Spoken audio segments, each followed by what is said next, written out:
let me tell you guys about my twin flame experience, my twin flame journey so far, my self-love journey, right?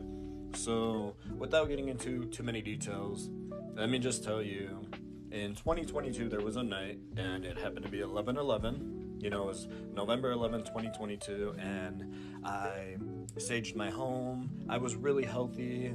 I was into CMOS, dieting, fasting, just cold showers. I was doing a lot of healthy things, right? And that night, I saged my home, and at the end of my night, I meditated and I prayed. And no matter what you believe in, if you have a higher source, you speak to it, you pray to it, right? So I prayed to God that night.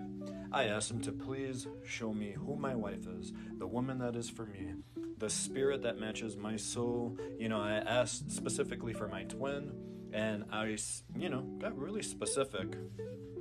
So I go to bed. I wake up at 3 in the morning randomly. I'm going through TikTok lives and just noticing all the baloney, everybody just looking for attention. And boom, I come across a page and I hear this voice, and the voice just instant music to my ears. And then I finally see the woman come onto her screen, and I'm like, oh my God, she's beautiful.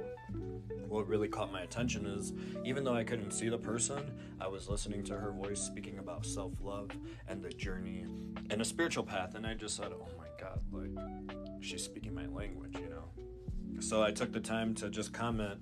Finally, somebody woke, and from that point on, it was just a day-by-day thing. Started off with friends, maybe not even friends, just acquaintances online. And then, I was trying to build a friendship because I really wanted to get to know the woman, because I already had felt super connected with her spirit. It was something in her eyes that I could see. I couldn't explain it, but if you know, you know. I'll make a part 2. So part 2 to my twin flame journey, my experience, right? So, it was the eyes for me with her. It was her voice for me, my favorite music, and it was just everything I seen in her eyes reminded me of myself, from the best qualities to the worst qualities, our pain. I didn't feel trauma bonded more than I felt energetically tied. I knew that when I would hear from her, I would get this fucking boost of energy inside, and I would put it into my outworld, working out, being healthy. I always knew, she's in California at the time, right? I'm in Illinois.